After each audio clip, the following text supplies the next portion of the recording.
Hello everyone, today we're going to visit the Bonnie and Clyde ambush site near Gibbsland, Louisiana, right after this clip. Please subscribe, like, and comment, and we'll see you soon.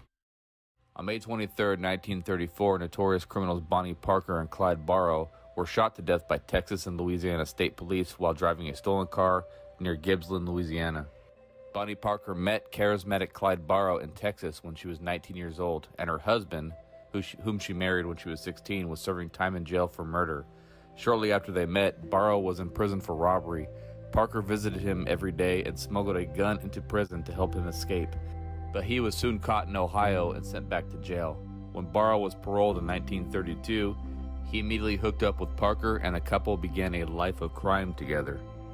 After they stole a car and committed several robberies, Parker was caught by police and sent to jail for 2 months. Released in mid-1932, she rejoined Barrow.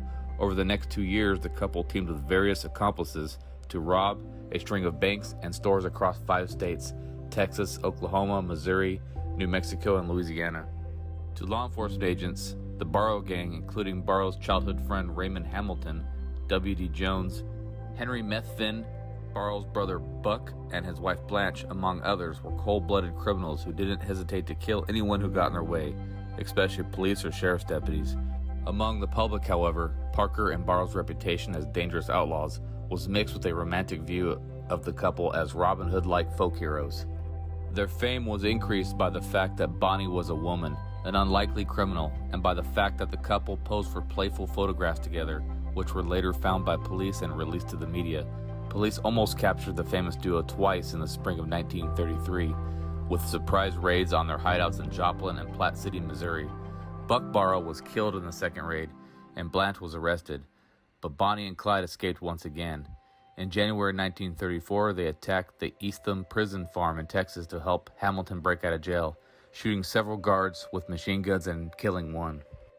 Texas prison officials hired a retired Texas Ranger, Captain Frank Hammer, as a special investigator to track down Parker and Barrow. After a 3-month search, Hammer traced the couple to Louisiana, where Henry Methvin's family lived. Before dawn on May 23rd, Hammer and a group of Louisiana and Texas lawmen hid in the bushes along a country road outside of Gibbsland. When Parker and Barrow appeared, the officers opened fire, killing the couple in a hail of bullets. All told, the Barrow gang was believed responsible for the deaths of 13 people, including 9 police officers. Parker and Barrow are still seen by many as romantic figures, however, especially after the success of the 1967 film Bonnie and Clyde, starring Faye Dunaway and Warren Beatty. Okay, here we are approaching the ambush site of Bonnie and Clyde, just south of Gibbsland, Louisiana. It is now called Highway 154.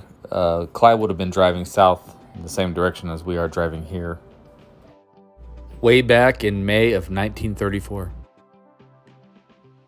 And it looks like we have made it. Yes, we have. Yeah, they set up a little couple of monuments here. Lets us know we're at the right place.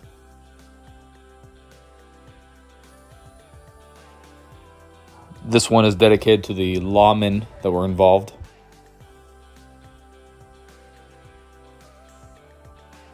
And this is the marker that indicates the ambush.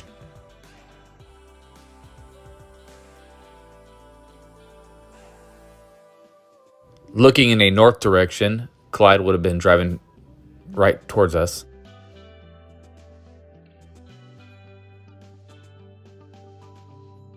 That guy's traveling in the opposite direction, looking south the way Clyde was heading.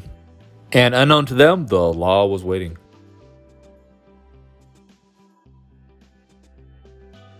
From across the street. Now, I'm not sure if the law was waiting on this side of the highway or the other side. Looking north.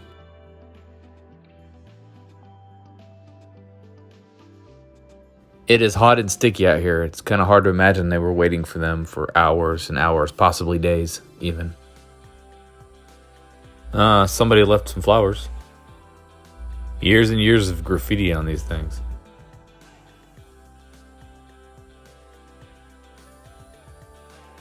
Yeah, they're all marked up.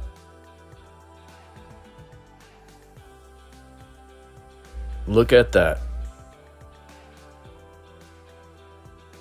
In the woods behind the location, the Louisiana forest where the lawmen waited.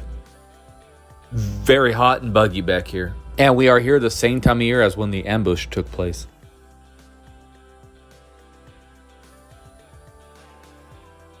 There's a photo of the involved lawmen.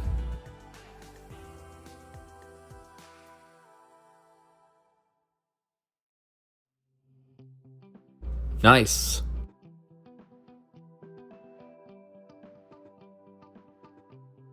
Yeah, well over 80 years ago.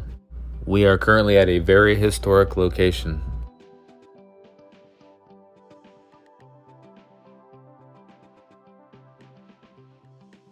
When this went down, I'm sure it was huge news, possibly even world news.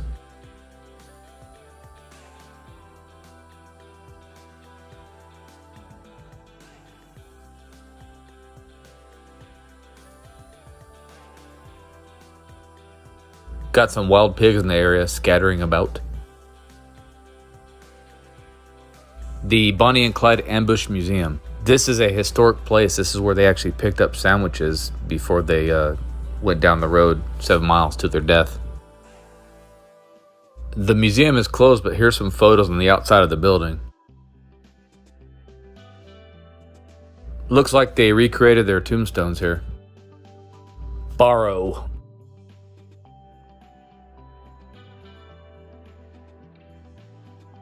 Heh, would you look at that?